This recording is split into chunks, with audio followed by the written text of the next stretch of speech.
darling heart, and welcome to the Drink Less, Live Better podcast. This is the podcast that helps you to see that drinking less doesn't need to be stressful, lonely, or boring. I'm your host, Sarah Williamson, and I decided to have a year alcohol-free as a little life experiment and haven't looked back. With my experience and training, I now help other women with their alcohol-free or drink less adventures. You can find out more about me and sign up to my 5-day Drink Less challenge at drinklesslivebetter.com.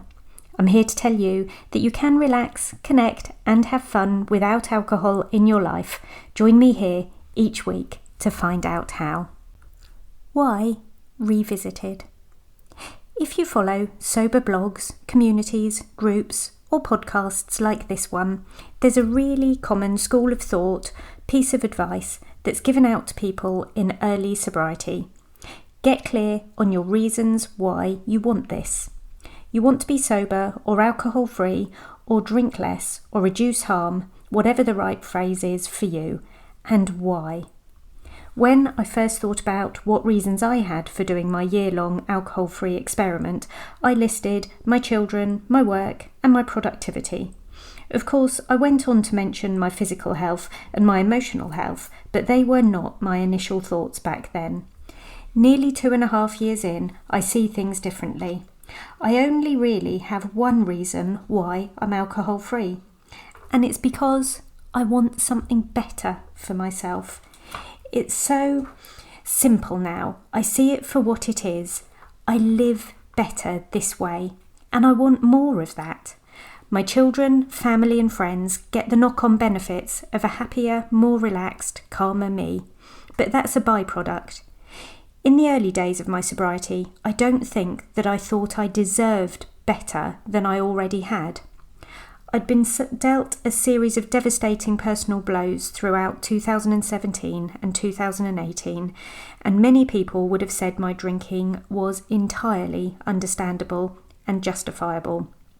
I didn't have any trust or faith in myself or the world around me at that time. I knew that if I carried on drinking the way I was, people would understand I was numbing and soothing myself, and no one would accuse me of being selfish, because, lots was out of my control at the time. I wanted something better, but I really didn't know if I could have better. I had had my hopes and dreams granted and then dashed. What if everything was further dashed?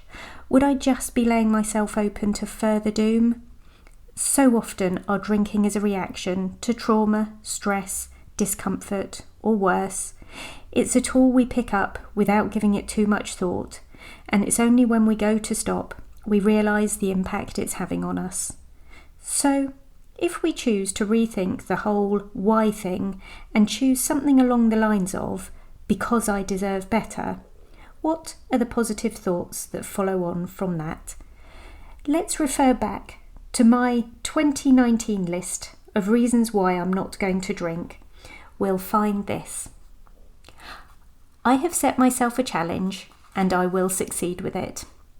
I want to be a more patient parent, no more rushing the boys through bedtime because I want to get back downstairs to a drink. I want hangover-free weekends to enjoy my time away from work. I want to maximise my nutritional choices. I want to sleep deeply and wake up feeling great. I want to know I'm giving myself the best chance at not getting high blood pressure, heart disease, liver disease, breast, mouth, throat, esophagus, liver or colon cancer, dementia or weakening my immune system. I want to know that I'm fun without alcohol. I look back on that list now and I still feel the same about some of it. But in choosing not to drink, I distill it into just one sentence, and that is, I deserve better. Coming to a place of courage to say that out loud has taken time and thought. I've come through the denial stage and learned to trust myself and my judgment more. Although I dislike the word journey in this context, it is just so fitting. I really have come so far, and I've got further to go, of course. I'd love to know where you stand on the whole why I'm choosing to be alcohol-free question. Is it all about your kids, your wider family, your work? Are you bottom of the list or an afterthought again? Are you often last on your list, or was that just me? Come on, I see you and your ways. If you'd like to get in touch to chat through the whole why thing, please do. Send me a DM on the socials or sarah@drinklesslivebetter.com. Thank you for listening in again today. Let's do the same time and place next week. And P.S. I believe in you.